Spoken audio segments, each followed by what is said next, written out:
Hi, everybody. Welcome to Queer Stories on the Swan, a podcast where two gay men chat and discuss all things queer in the Perth LGBTQIA+ community. I'm your host, Chris. And Christo is not joining us this week, for he is away, but that's all right. You still got me, and we have our guest today. His name is Chris Bars, so there's still two Chris's here for the podcast. And we'll be discussing his journey, discovering his asexuality and aromanticism, just being an ace person in general. We'll get into it. And his journey about how he navigated through that. All right, so sit back and enjoy the show. So we've got our guest here on the line now, Chris Guest. We're going to call you Chris Guest because, you know, you've got Chris Host over here and Chris Guest. So how are you, Chris Guest? Yeah, I'm pretty well. Thank you. Thanks for asking. Thank you for joining me on the podcast. I know it was a bit of a late notice, but really appreciate you. And we've not been blind to the support you've been giving us online through Instagram and Facebook. Really, really appreciate it. And now you're here. Oh, that's your reward. You get to tell your story. So, oh my God. See, you too can appear on Queer Stories on the Swan. Look at me going for a plug. Look at that. I'm going to need to make you an ad. I'm going to make you one of the spokesmen for Queer Stories on the Swan, one of our happy customers. Yeah, I've been listening since the first episode. So look at me go. Oh, wow. Yeah. What am I, a long time listener. Well, thank you very much. So, Chris, do you want to take the stage and start from the beginning? The beginning. Jeez. I don't know how far back we need to go, but okay, we don't have to go through birth. Yeah. My name's Chris. I use he, him pronouns. Mm-hmm. I identify as a somewhat complicated, sometimes I think of it as a queer mess, but I identify as an aromantic asexual with I would say a weird, but with a slight bi-ish twist. Right. I've never heard that before. So yeah, how does that work exactly? How does that work? So, odd. Okay, so are we assuming that people know what aromanticism and asexuality are? Just in case, do I need to define it? Look, just in case we've got people who are listening in who have never heard those terms before. Yep. Which would be quite a lot of people. Yep. Yeah. Okay, so the first part being aromantic, essentially, I'll sort of stick to the sort of the textbooky type definition is people who experience little to no romantic attraction. I try and think about like what exactly is romantic attraction, and my brain cannot for the life of me think of what is considered romantic.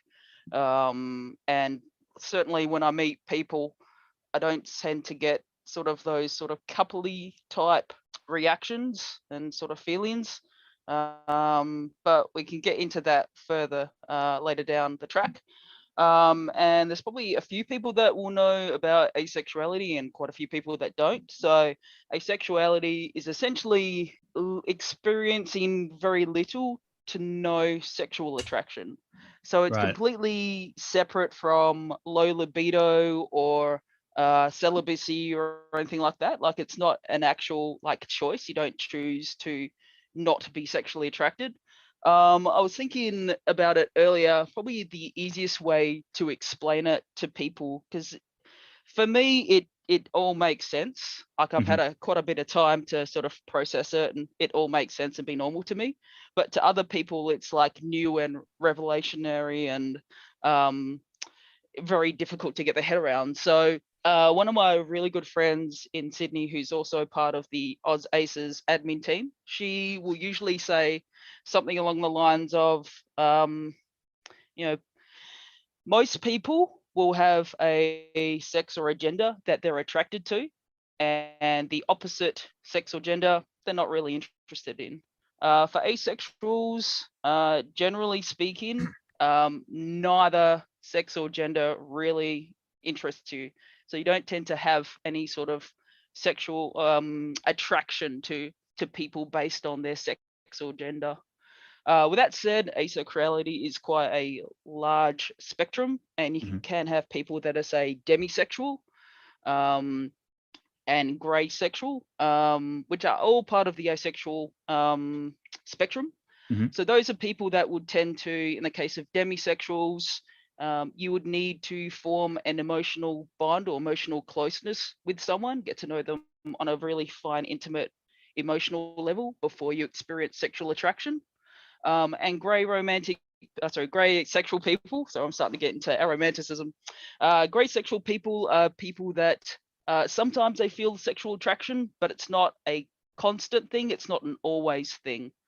So I guess from my experiences working in predominantly male workplaces, sexual attraction sort of just happens when you see someone and you're like, oh, hello. I'd certainly love to mush my nether regions into your nether regions, or I'd like to do things with you that are beyond hanging out and eating cake or having a dinner or something along those lines.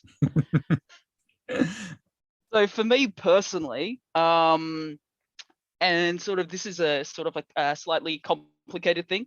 So traditionally, personally, I find women a little bit more attractive than men, but in terms of attraction, it's hard. Like I can appreciate aesthetic attraction with both sexes. Like I can appreciate that a guy is a very attractive guy, or a girl is very attractive, but I don't tend to have those feelings where I'm like, I would like to do naked stuff with them. Right. Okay. So like I said, that's a completely separate thing. So a lot of people say, oh, you're choosing to be asexual. Well, it's like, well, no, you're thinking of celibacy. Yeah. Okay. I've got a colleague at work at the moment who's dating a religious girl, and she's all about the no sex before marriage life, and he's struggling a little bit with all the urges that go on, if you will. So obviously, yeah, that's sexual attraction. So sometimes we get all sorts of weird things. So you know, this could be a TMI warning there, but as a male, sometimes your body will still react in male-like ways when things happen. So it's not like, things don't work or they stop working or anything like that. Like things still work, but there isn't necessarily a physical, traditional sort of sexual. Oh god, this is turned into a train wreck. There isn't really a sexual reason as to what that's happening. Okay. All right. Yeah, no, I'm not. I'm just processing and understand. I'm also extremely slow. There's a lot. So it takes a lot for me to process things. But okay, right, okay. But how long? So just to sort of get back on track. Not saying that you didn't. It was great That's explanation. Right. I started explaining things, so you probably could have explained it better than I ever could. So let's get back from the beginning. When did you realize that you were queer, or suspected that you weren't straight, or something was amiss? Yeah, I mean that's also quite a complicated thing. So a lot of this is going to be my personal experiences, and I will sort of interject with a few different experiences that I'll say common experiences for people that are I'll say aspec, which is asexual, aromantic spectrum. Right. So for me personally, I'm not going to get into the sort of the bi-ish side, because that's sort of its own different thing. So I remember I'm gonna start in high school, where so I remember where quite a few of the boys, this sort of early high school, were starting to get a little bit more interested in girls, in sort of more of a wanting to be friends sort of way. And I just used to always think that they were just weak and just sort of like, like, oh, can't you like control your urges sort of thing. And I didn't really think anything of it. This is probably when I was like 13 or 14 or so. Then sort of like as I went through high school, I remember a few of the guys being, which girls do you like? And I'm like, I don't know. They're like, oh, which girls do you have a crush on? And I'm like, I don't have a crush on any of these girls. And they're like, why not? And you're like, oh, just guess they're not my type. And I guess being queer or sort of, I'll say, bi spectrum wasn't really on the radar, so to speak, certainly in early to mid high school. I remember certainly in late high school, must have been year 11 or 12 or so, one of my friends is like, Chris, you don't seem to be interested in porn like the rest of us. And I'm like, oh yeah, I just don't really, it's not really for me, sort of thing. I just guess they're not my type. Porn's not for me either, to be honest. I don't watch porn. Yeah. I just can't do it. I don't get off and watching people do stuff like that. That being said, that's fair enough. If I see muscle men, then hello. But yeah, no, I get it. I don't watch porn. Yeah, see, this is going to complicate things. Actually, I don't. I personally don't like frequently watch porn. It's not for me. But I mean, sometimes it sounds a little bit weird, but it can be slightly entertaining. And for me personally, it doesn't really make too much difference if it's gay porn or straight porn. It's just like, oh yeah, that's cool. It's like, and it's weird because it's like it's more sort of like an intellectual curiosity, and sort of going, oh yeah, that's how that works, but I'm not interested in doing that. I'm not really sort of interested in that. I don't know if that's going to make it in the cut. That's all right. That's all right. Where was I? Oh yeah. So I remember one of my friends in high school sent me this link to some goth chicks, because apparently I used to like goth chicks, and so there was some goth porn, and I'm like, this is so stupid. This is the dumbest thing. Like, I'm like, these people aren't real. Like, I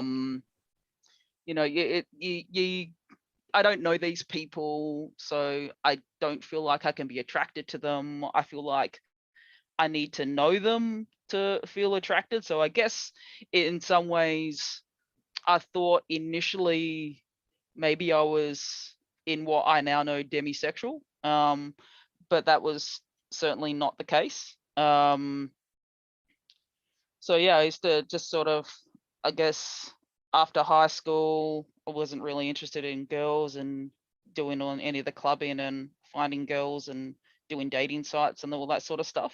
Yeah, right.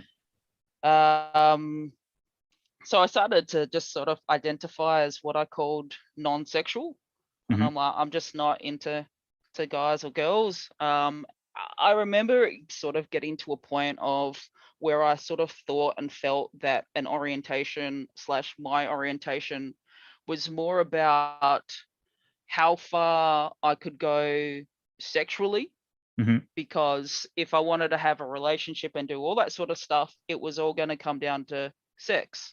And I sort of felt like, I feel like I could have heterosexual sex more than gay sex.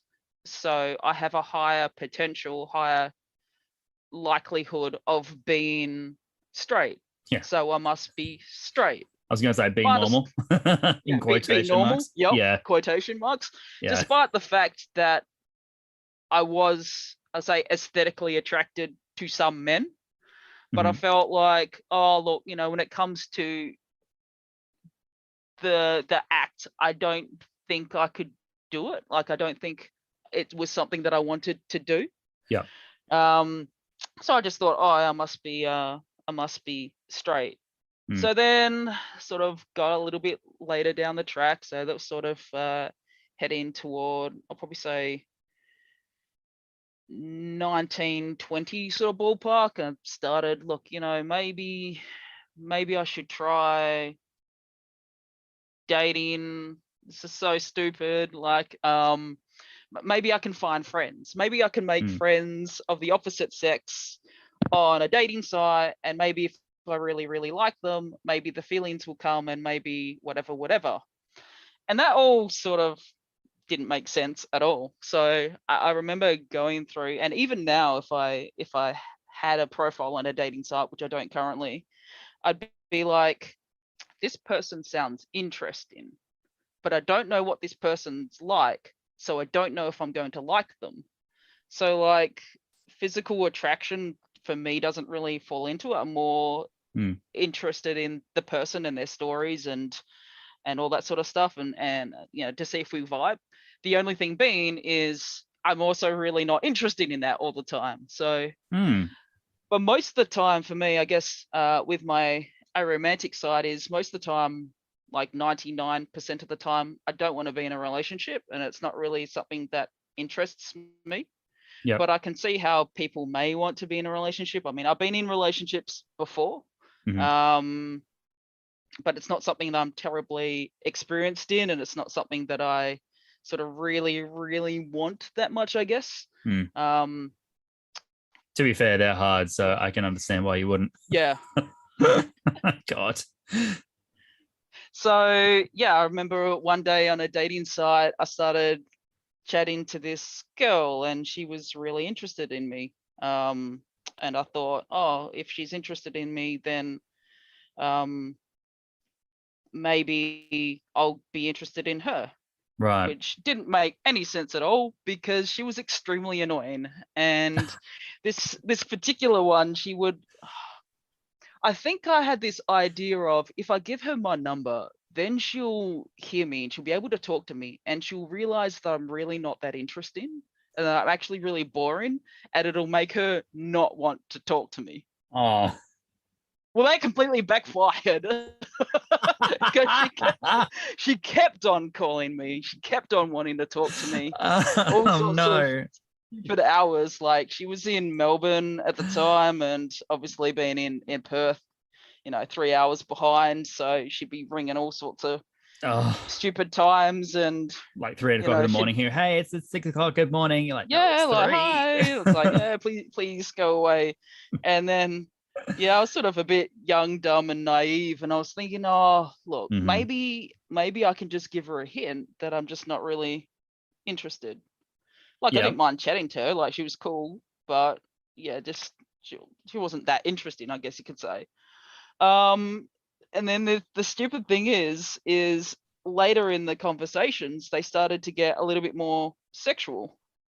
And I was not really wanting that. And also, I guess, living with my dad at the time, I didn't really want to be caught having any phone calls with some weird shit going on. So I didn't want to have to explain any of that shit. Right. Hey everyone, this is Chloe from episode 3, and you're listening to Queer Stories on the Swan. Always remember to stay fabulous. So yeah, I remember one day, like, the conversations were getting sort of more frequent, more sort of sexual, and I was just trying to like, sort of, not be receptive to it, but sort of not be a rude prick. And so I remember one day she just straight out comes out to me. This is, I don't know if it's completely relevant, but she was studying psychology at the time. So she goes to me, "Are you asexual? Because I think you're asexual." And I had no idea what the fuck that was at the time. Sorry, language warning. I had no idea what that was at the time. So I was like, does that mean, do I masturbate with myself? Is that? And I wasn't really sure what that meant. I was gonna say, that's the case. I'm asexual as fuck.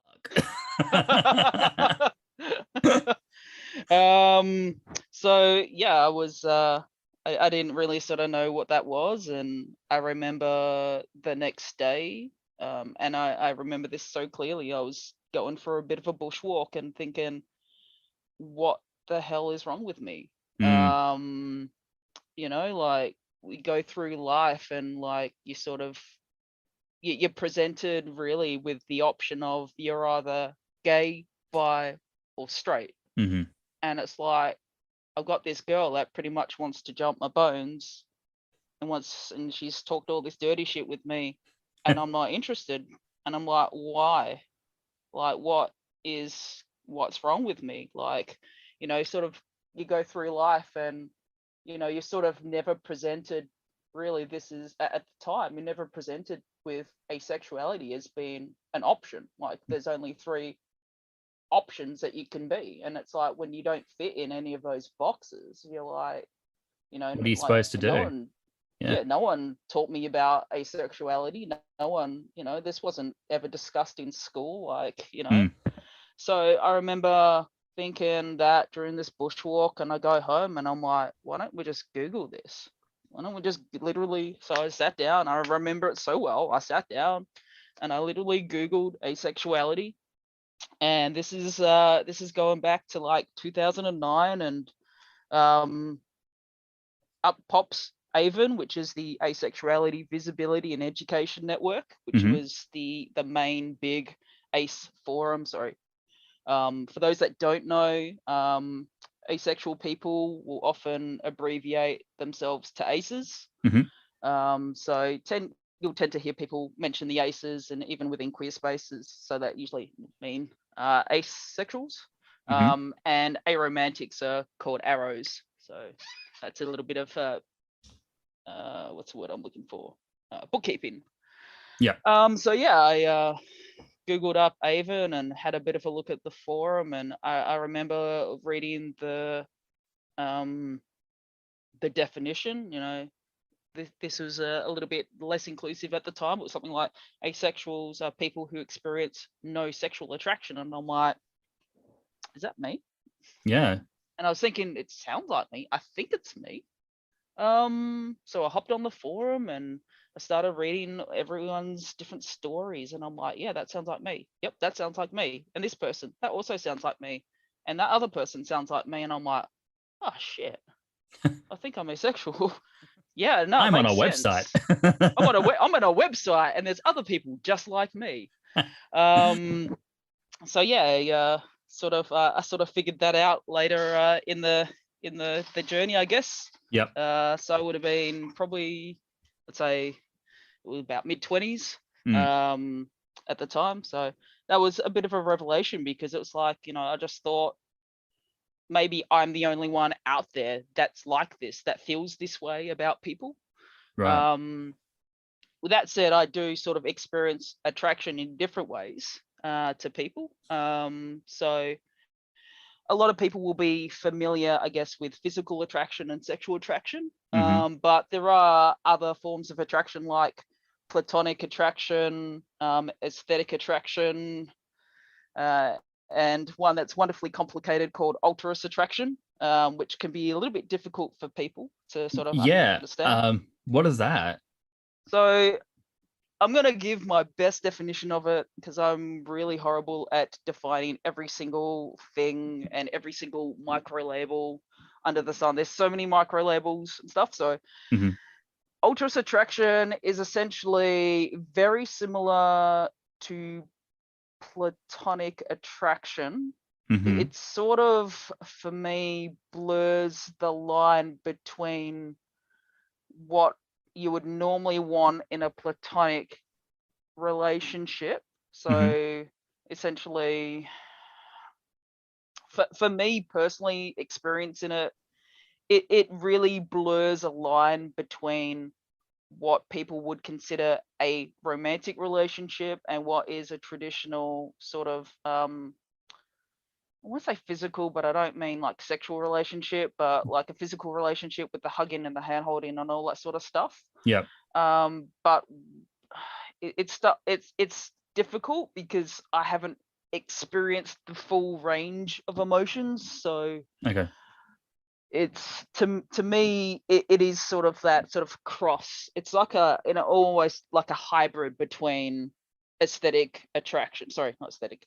A hybrid between platonic and what was the other one? Platonic and like a physical attraction. Okay. Right. Okay. So there's clearly a lot of labels that aren't often discussed. Ace, aromantic, asexual. Yep. And then there's even smaller labels under that. And there's so many micro labels. Sorry. Yeah. Which for me is not great. Not because I don't like representation. It's just because I have a very small brain. So my capacity to remember things is awful. So knowing there's all these different labels is like, how do I keep up with this? I'm going to have to make a list. In fact, maybe there's a queer dictionary somewhere that I can order. There's a queer wiki. Oh, perfect. Thank you so Yep. much. You are just bringing in the facts today. I really appreciate this. Yep. Thank you. That's okay. Education, that's what we're here about. Education, yeah, I've got I'll say plenty of education, but I don't know. I don't know where the fuck I'm going with that. That's all right. That's all right. So yeah, I remember when I first signed up with Avon, and I was thinking about how much do I mention this, but I'll just say a local. Sorry, when I first signed up with Avon, there was a call out for a local radio station to interview someone that was asexual, and I remember volunteering for that one. Yep. Back in 2009. So oh wow, I have done an interview way back in I'll say the earlier days of Ace Rep. So yeah, I've done an interview with a radio station. I don't want to mention it because I have listened to that interview like a few years ago, and it's so cringy. Yeah. It's really hard to listen to yourself, and especially when you're going like more than 10 years into the past and you're like, I am not even that person anymore. Oh my goodness. Like, yes. I'm so different. So yeah. I remember that was that. We sort of, I'll say we. So yeah, we used to have meetups, like a local meetup group on Avon with a few of the Perth Aces. Yeah, and great. One of the members at the time who I later ended up dating. Yes, that can happen. No arrow ace dating, but anyway, that's a completely different story. Oh my goodness. We can get into that, but not too much information. Sure. We can. So she actually started a group on Facebook, which is still up today. That I admin. To try and organize meetups and activities and stuff like that, so aces can get together and sort of hang out and talk and do stuff, which is all great in theory. But I sort of joke and say it's really difficult to have a social group when everyone's an introvert. Oh yeah. Yeah. Sometimes it's a bit difficult. No, and I'm not saying everyone's an introvert. No, I'm just sort of being a little bit tongue in cheek. So we have I'll say it's not my group, I admin it, but you're representing the aces today, so you can I'm certainly I'll rep all of. We have a group on Facebook called Ace Perth People. So lovely. If you're Ace spec, feel free to check it out, and I'll stalk your profile and see if you Well, we'll definitely have to share this episode to that group, and I'll leave that to you. So no worries. I'll stalk all the profiles, but not really. I mean, I would prefer it if people are Ace spec that are joining, or they're like really think they might be, then that's great. In the past we've had things like reporters and stuff come sniffing around, and we're like, that the group doesn't exist for that. So there was that. I'm somewhat involved, but not that far involved in Australian Asexuals and moderating an Oz Aces Facebook group. And within that group, we have representatives from most of the states in Australia, and we sort of share Ace news, events and shit that's happening in Australia, and we sort of use that to promote Aussie Ace Week. Right. Now I don't really do a huge amount, I'm going to be honest about that. Like I have bandwidth issues, like I think everyone does. I don't have the most amount of time, etc. So I always wish I could do more, but I sort of do what and when I can. So, and that's all that matters. As long as you're doing what you can and you're doing what you want to do, and if it's contributing, then that's all that matters.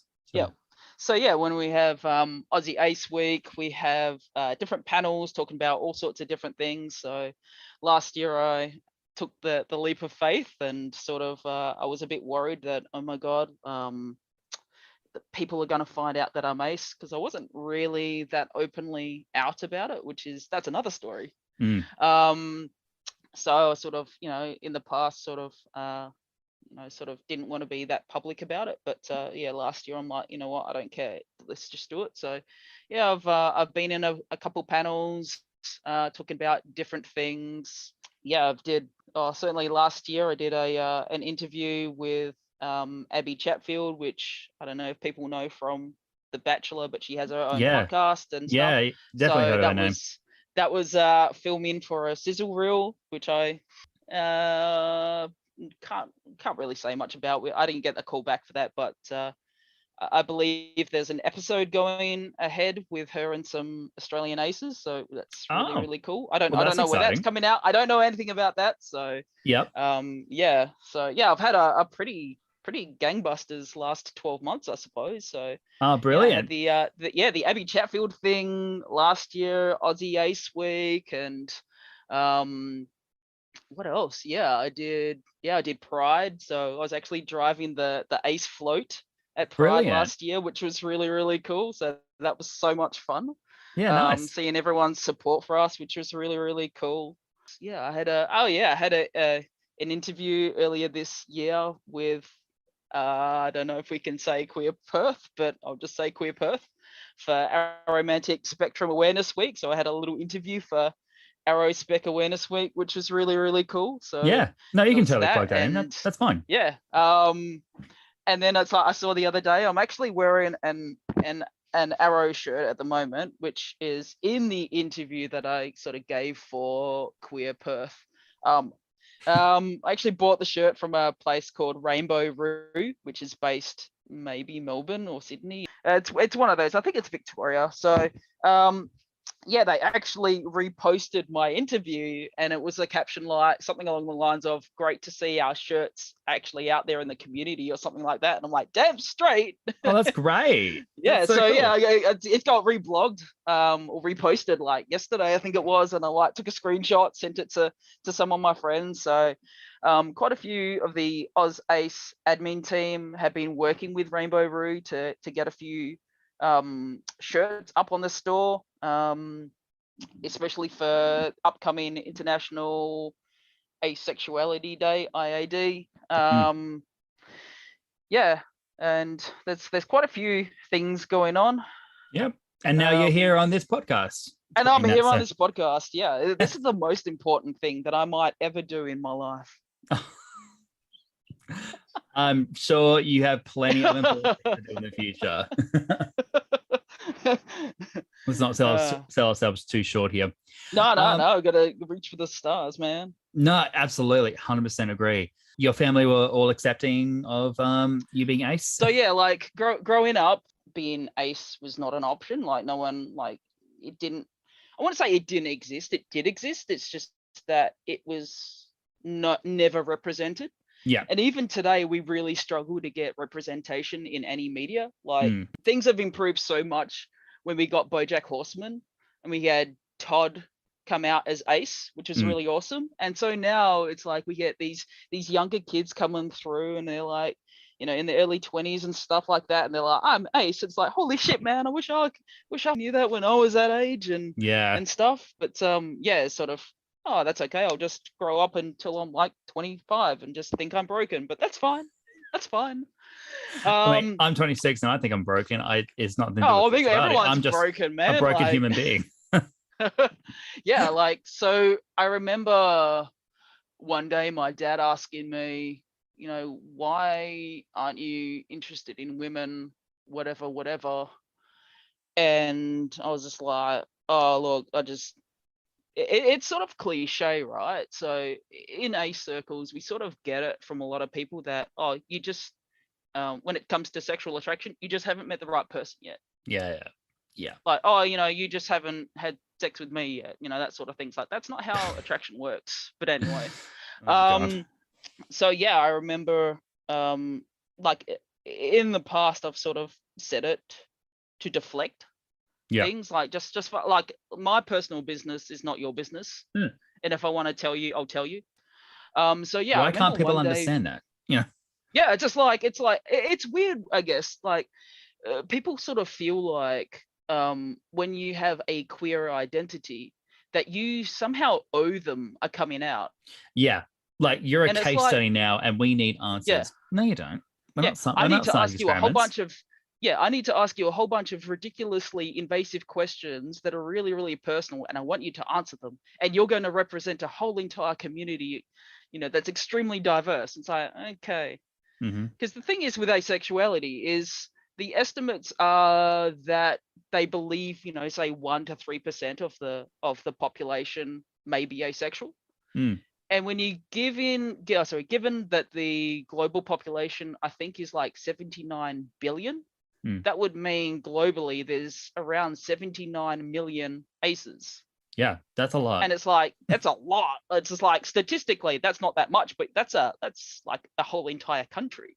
So yeah, like, representation is a huge thing. Like, when you don't have any representation, that's a lot of people that are feeling that they're sort of misguided and broken and stuff like that. So I need to get back onto the topic about my family. Yes. Sorry. That's all right. It's a podcast. That's what we do. That totally needed a side rant. So yeah, I remember one day my dad going to me, he goes, "What's going on?" Not necessarily what's going on. He's like, you're not interested in girls. And I'm like, "No, girls are all right, but there's better things to do." Like, it's sort of like there's this meme / trope in the ace community that I would say it's about cake, where you would rather be doing anything sexually related. Like, why would you want to do that when you could be eating cake? Like, oh, I'd rather eat cake, sort of thing. So I remember him going to me, why aren't you interested in women? I was like, oh, maybe I just haven't met the right person. Yeah, just deflect. Yeah. And then he said the most, one of the most ignorant things that I've come across, and I've never forgotten it. And he said to me, he goes, "Oh, I know you're not gay." And I'm like, "Oh, how do you know that?" I'm like, sometimes, men can be attractive, but whatever. He goes, "Oh, I know you're not." He goes, "I know you're not gay." I'm like, "Oh yeah." He goes, "Because no one on my side of the family is gay." And I'm like, that's not how that works. Yeah, dude. as far as you and know. It's like, yeah, as far as you know. And it's like, well, he's like, "Oh, no one on my side of the family is gay, so I know you're not gay." It's like, it's definitely not how that works. And it's like, sometimes I come across the most homophobic shit. Yeah. Like, I've heard people at my work say so many things which sort of made me afraid to come out as ace. Because when you're something, I guess you can be gay or you can be straight, and even bi people suffer with bi erasure as it is. So from straight people, they're like, "Oh, you're either gay or you're straight," and then I'll interject with, "Well, you could be bi." And they're like, "Oh, well, yeah, I guess people could be bi," and then I'm like, then I'll interject and go, "Could be neither." And it's like, it's just not a concept. Like, it's just not a concept in people's minds. Like, you're either this one or this one. It's like, have you seen the Kinsey scale? Do you know how the Kinsey scale works? But it's like, can you stop making the world boring? Because some people stop making are a the little world bit different. heteronormative? Yeah. Sometimes people are just a little bit different, and if you actually took the time to ask and try and understand, maybe it wouldn't be so freaking alien. But no, people have got to simplify things, because otherwise, complex is scary. I don't like it. So I know what you mean. Yeah, and traditionally, like, people that come out as ace always get stupidly invasive questions like, "Oh, do you masturbate?" And it's like, "Oh, can you experience an erection?" And all this other shit. It's like, of course you can. Like, what the and so why the fuck are you asking this? Like, would you ask like a gay person that? Like, it's just like, you wouldn't ask someone that. That's just, they probably would. It's just, yeah. It's just like, I don't necessarily want to think about anyone dating. It's like, I don't want to think about it. It's like, it's sort of the old cliche, sort of, everyone does it, but nobody, sort of talks about it, sort of thing. Yeah. That's not a good take. No, it's just why do people just cannot leave people alone? Can we just mind our own business? Is it really that hard to mind our own business? I don't know. Are you still close with your family now? Has it become a little bit Oh, easier okay, through the yeah. years? So, both my parents are now deceased. I'm sorry to hear that. That's okay. And this sounds really horrible, but I actually haven't officially come out to my brother, who I just happen to live with, even though I literally have an ace flag and an arrow flag up in my living room. Well, that's not horrible. You know, they're just there. So yeah, you come out when you're ready, doll. Like, yeah, and that's up to you. like, yeah, I don't feel like I necessarily owe him a coming out, and it's sort of like, all these people know this about me, but he doesn't know that about me, and I live with him and all that sort of stuff. But it's like, I remember one day, see, I always sort of cringe a little bit at myself, because there's this sort of cliche that how do you know someone's a vegan? Because sooner or later they'll tell you they're a vegan, sort of thing. So when you're living in, I'll just say a share house, I live with my brother, I'll just consider it a share house. When you have other people living with you and they want to maybe cook you dinner and stuff like that, it's sort of important to disclose, oh, guess what, I'm now vegan and I don't eat meat anymore and animal products. Right. And I remember him one day saying to me, he probably wouldn't remember, and it's probably a little bit bitchy of me to hold a grudge about him, but about it. But he said to me, he goes, "Why would I care?" He's like, "Why would I care that you're a vegetarian?" And I'm like, okay, then. Did he mean it as though that's not going to matter to me, or is that like, why are you going to tell me I don't care? You're going to eat it. Is that what? Like, how did he mean it? Do you know? It sort of felt like why are you even telling me this? This doesn't need to be on my radar, and I don't really need to know. I'm like, okay. So I've sort of always felt that my aceness was like that to him. Like, might be your veganism. Okay. Yeah, I don't need to disclose that to him because why does he care? It doesn't affect him, whatever. So yeah, I remember this is a little bit crazy now. So I've been in the ACE community now for, I think it's around 14 years, just over 14 years. Wow, that's a long time. That it feels like a long time sometimes.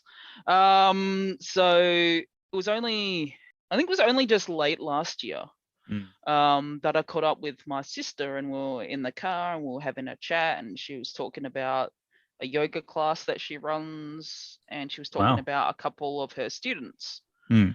I know she has suspected that there's a queerness about me, because I remember one day she asked me, it was the most random thing, and she was like, and I haven't forgot this, and she's like, "Chris, who do you think's attractive on TV?"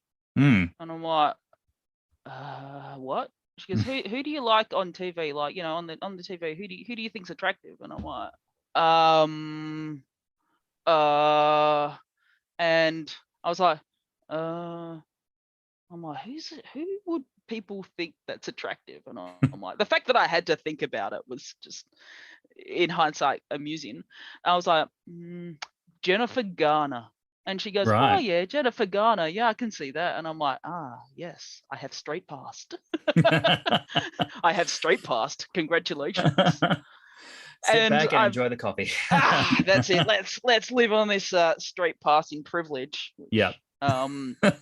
So yeah, we went out for dinner last year, and she was on about this yoga class and a couple of her students, and she was saying how one of her students, I think, is polyamorous.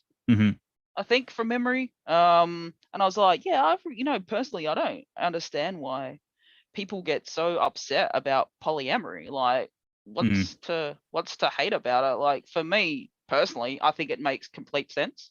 Yeah. It's not a concept to me that does not remotely not work. Yeah. I remember I was dating a girl, and she's like, I think it's best we go our separate ways, sort of thing. I don't really think I have feelings for you and all that other stuff, and I'm starting to feel attracted to other people. And I'm like, oh, do you want to date other people too? Mm. And they're like, no, I can only date one person, and I Yeah. don't want to date you. And I'm like, oh, That's okay. incredibly Because blunt. my brain just went straight to, oh, polyamory makes sense to me Yeah. in the grand scheme of things. Like it's like it just does not. And for people that are I'll say immaturnormative, it makes like it's just a complete head fuck. They're like, oh, I couldn't date more than one person. I couldn't be with more than one person. If you're liking the show so far, feel free to follow us on our socials at Queer Stories on the Swan at our Facebook and Instagram. Also, give us a review on whatever platform you get your podcasts, as we really appreciate the feedback. Yeah. But then I guess in some ways I'm looking at it from a different lens. Yeah, I mean, I personally don't think I could, mainly just because I just want to have the focus on the one person. But I completely understand how people would, how that's just normal for them. You know, because we've had guests who have had polyamorous. Like our first guest has a fiance and a boyfriend at the same time. To so many people, that's so confusing. Like, what? How does that work? But then when you actually listen and understand, it's just another thing that some people just have and some people don't. So really, I just sort of think that the thing that puts me off polyamory is how much effort it must be. Oh yeah, like it's like, how am I going to fit in work and video games and bushwalking and photography and partner one and partner two? Like, oh my goodness, like I get home from work and I'm tired and I just want to go to sleep. Oh, I know. Like, I don't have time for dates. No. my dates are like, hey, let's go see a movie and then dinner and then sleep. Yeah, go to sleep. That's my dates. So back to this sister conundrum. See, I've just hyped it up. This story has just gone for so long now, and it's so lackluster. No, you're doing fantastically. So yeah, my sister said, oh, I'm dating she's not dating, sorry. My sister said, oh, I got this person in my class, and she's, I don't remember. It doesn't matter if it was the guy or the girl that was poly or whatever shit. And she goes, yeah, and they've got an asexual partner. And I'm like, oh yeah, that's cool.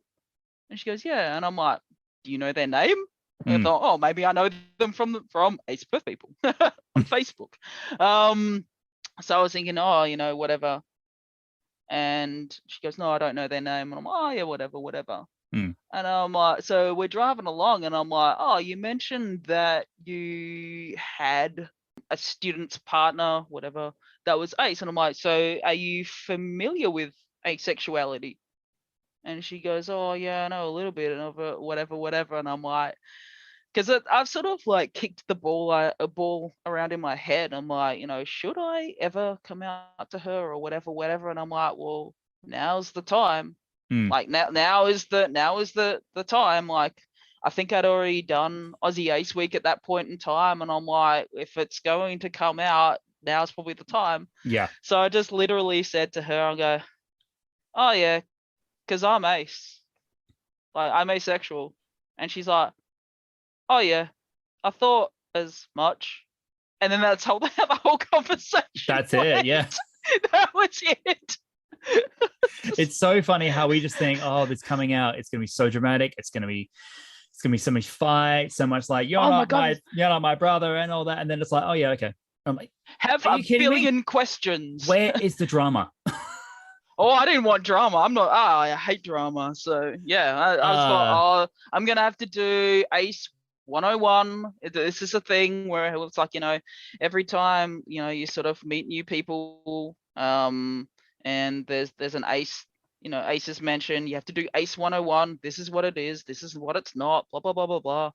Yeah. Wow. Yep. That's and you didn't have to do it, so it was just. I didn't have to do it, so yeah, I dodged that bullet. So have you spoken about it since to your sister, or just no? I don't think so. Right. Like I literally have ace flags in my house. Yeah. So she's seen them. She- No, she hasn't, because I actually posted the interview that I did with Queer Perth to my Right. Facebook, and Right. she liked it, and I think I posted something on my Insta, and she also liked it and stuff. So she's like, yeah, this is a thing that's Chris, and Chris is LGBTQIA plus, so Yep. whatever. So Yeah. Wow. yeah, I haven't certainly been treated any differently about it, so that's pretty cool. And I'm glad that that's good for you. And you don't have to explain anything to anyone that you don't want to. If they're inquisitive, they should be respectable about it and have an actual conversation. But that's totally up to you. Yeah, definitely. So yeah, I've had a few times, I guess, over the years where I've had people at work be like, I've had one where one of my bosses said to me, he goes, Chris, what's your type? I haven't figured out what your type is. And I'm like, oh. And I'm like, think heterosexual, think heterosexual, think heterosexual. I Big like tits boobs. and ass. I like tits and ass. And they're like, oh yeah. And they're like, but do you like brunettes or blondes or whatever? And I'm like, oh shit. Oh my God. I hate that I go, term. oh, I like brunettes. And they're like, oh yeah. And I go, I like brunettes with glasses. And I'm like, okay, I think I've deflected the question. Straight pass. Look, Hashtag straight pass. Just make your sex doll and then go away. Don't ask me like, It's what's your just like, type? yeah.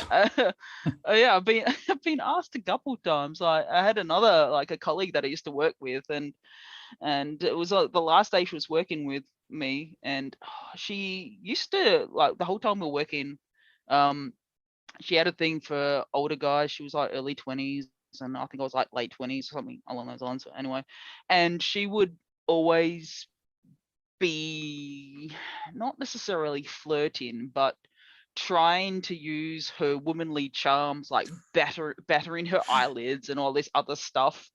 And I'm like, I can see right through it. Yeah. And then I remember she said to me one day, this is so horrible, and I probably crushed the poor girl's spirits, but anyway, she goes to me, she goes, why don't any of my charms work on you? And I'm like, I am immune to your womanly charms. She goes, but why is that? And I'm like, oh no, do I know? She goes, but why is that? And I'm like, I find you physically repulsive. I go, oh my I do not find you attractive, and your battering of your eyelids and such. And I go, do not make me want to bend to your wants. And she's like, oh, okay, geez, wow, whatever. Oh my God, the savagery. And yes, I'm a bit brutal at work sometimes, and I can be such a bitch. And I live for that. The last day, sorry, get back to the last day at work. She was like, Chris, I actually don't know what your orientation is. And I'm like, oh yeah, good. I don't know. She goes, I don't know if you like guys or girls. And I'm like, okay. All right. So we're at that point, Chris, now where we do the last thing where I asked my guests advice that they want to give to people who might be living in a similar situation. For those who are ace, and being asked if they met. Can't believe that. Anything you want to share with some potential youngins or people who are older who haven't come out as ace yet? Yeah. Geez, let me think. Yeah, just I guess some advice I can give for people that are ace or questioning is it's one thing that I say and a lot of people say is sexual attraction and action are completely different things. Mm-hmm. So you can be asexual and you can be in a relationship, for example, and still engage in sex.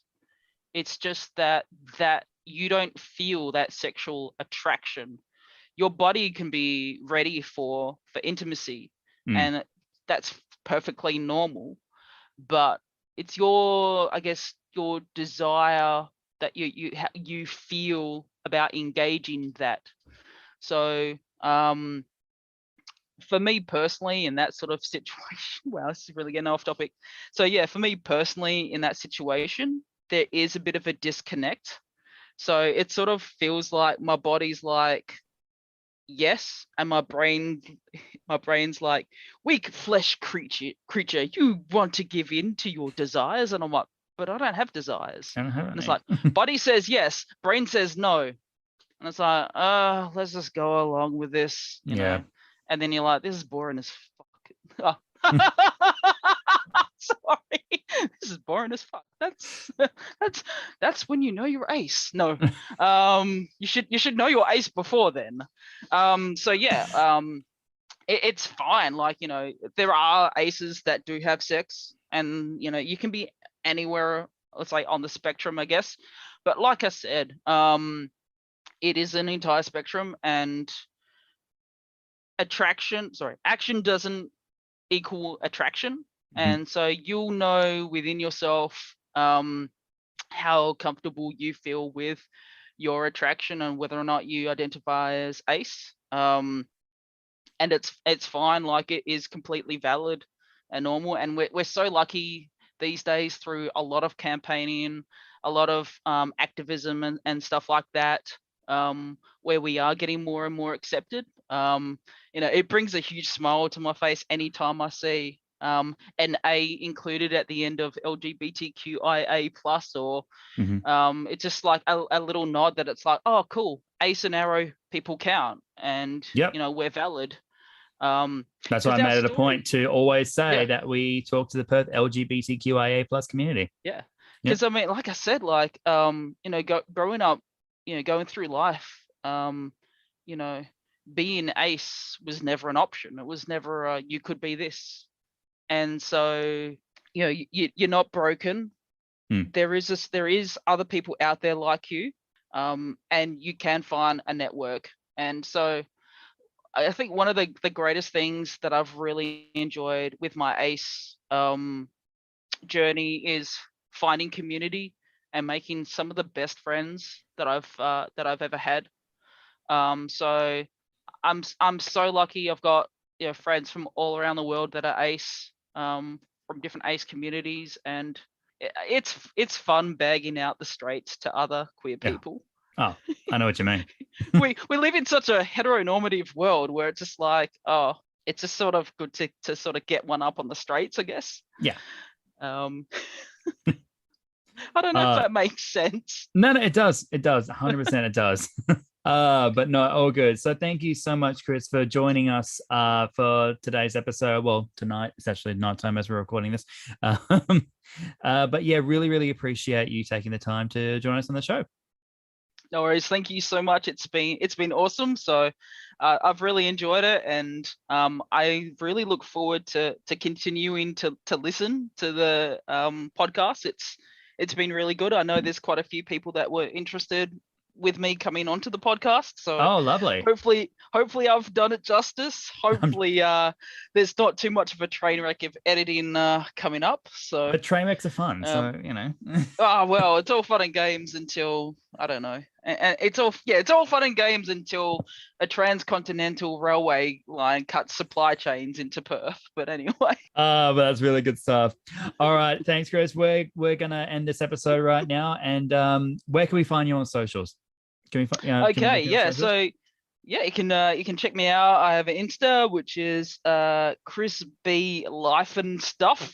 It makes it sound like, what was it, HR Puff and Stuff? But anyway, it's not HR Puff and Stuff. It's Chris B Life and Stuff. That's probably the best place to find me. So you can be a creepy weirdo and stalk me on there.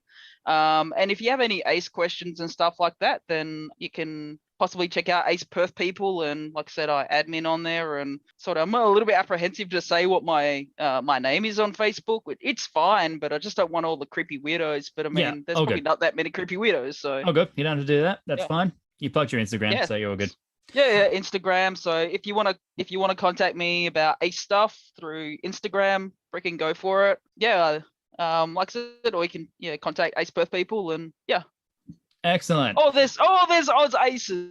Sorry, let me find the group. I need to just make sure that I actually credit it correctly. I'm sure it's called Australian Aces. Let me just dig it up.